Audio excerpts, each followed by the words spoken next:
spoken about feminism, the more I have realized that fighting for women's rights has too often become synonymous with man-hating. If there is one thing I know for certain, it is that this has to stop. For the record, feminism, by definition, is the belief that men and women should have equal rights and opportunities. It is the theory of the political, economic, and social equality of the sexes. I started questioning gender-based assumptions a long time ago. When I was 8, I was confused being called bossy because I wanted to direct the plays that we would put on for our parents, but the boys were not. When at 14, I started to be sexualized by certain elements of the media. When at 15, my girlfriends started dropping out of their beloved sports teams because they didn't want to appear muscly. When at 18, my male friends were unable to express their feelings. I decided that I was a feminist, and this seemed uncomplicated to me. But my recent research has shown me that feminism has become an unpopular word. Women are choosing not to identify as feminist. Apparently, I am among the ranks of women whose expressions are seen as too strong, too aggressive, isolating, and anti-men, unattractive even. Why has the word become such an uncomfortable one? I am from Britain, and I think it is right that I am paid the same as my male counterparts. I think it is right that I should be able to make decisions about my own body. I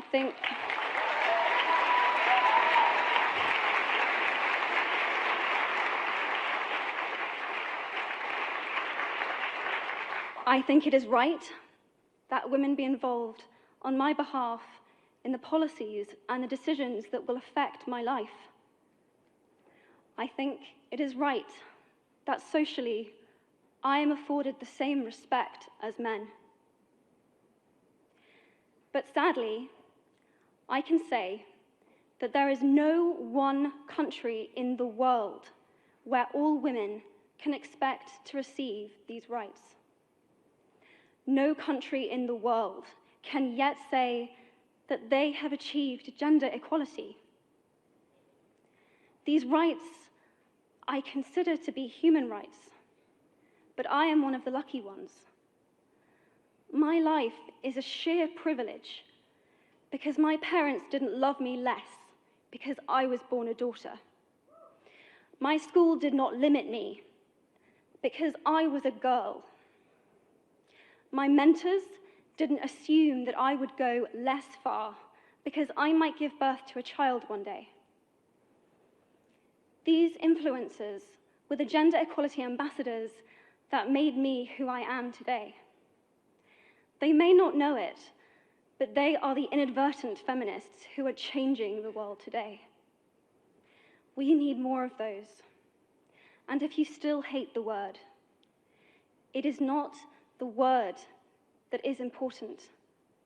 It's the idea and the ambition behind it. Because not all women have received the same rights that I have. In fact, statistically, very few have been. In 1997, Hillary Clinton made a famous speech in Beijing about women's rights. Sadly, many of the things that she wanted to change are still true today. But what stood out for me the most was that less than 30% of the audience were male. How can we affect change in the world when only half of it is invited or feel welcome to participate in the conversation. Men, I would like to take this opportunity to extend your formal invitation.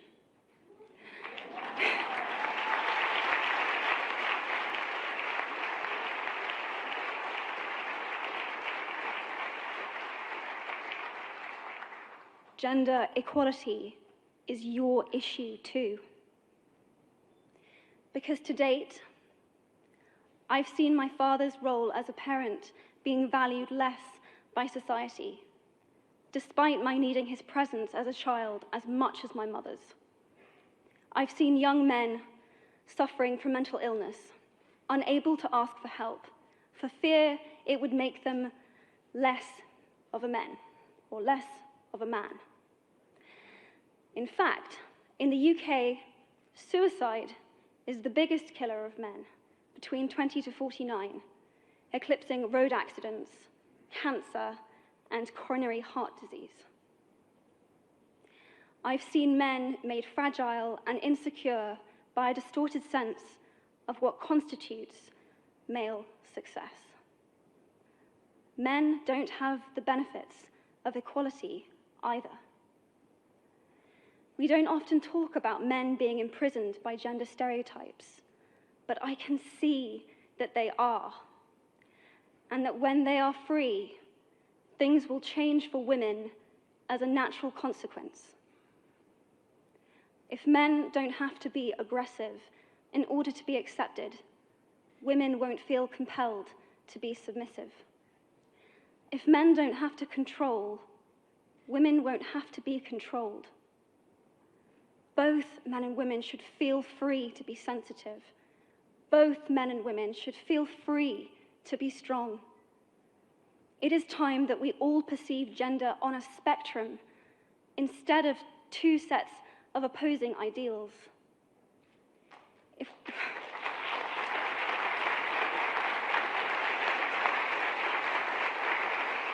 If we stop defining each other by what we are not and start defining ourselves by who we are, we can all be freer.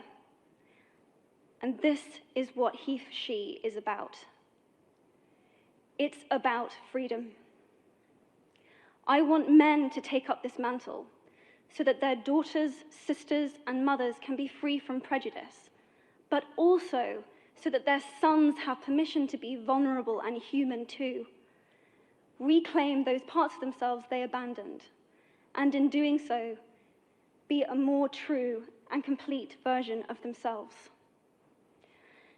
You might be thinking, who is this Harry Potter girl? And what is she doing speaking at the UN? And it's a really good question. I've been asking myself the same thing. All I know is that I care about this problem, and I want to make it better.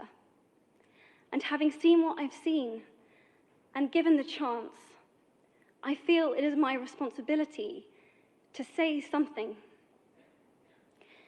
Statesman Edmund Burke said, "All that is needed for the forces of evil to triumph is for good men and women to do nothing." In my nervousness for this speech, and in my moments of doubt, I've told myself firmly, if not me, who? If not now, when? If you have similar doubts when opportunities are presented to you, I hope that those words will be helpful. Because the reality is that if we do nothing, it will take 75 years, or for me to be nearly 100, before women can expect to be paid the same as men for the same work. 15.5 million girls will be married in the next 16 years as children. And at current rates, it won't be until 2086 before all rural African girls can have a secondary education. If you believe in equality, you might be one of those inadvertent feminists that I spoke of earlier. And for this, I applaud you. We are struggling for a uniting word, but the good news is that we have a uniting movement. It is called HeForShe. I am inviting you to step forward, to be seen, and to ask yourself, if not me, who? If not now, when? Thank you very, very much.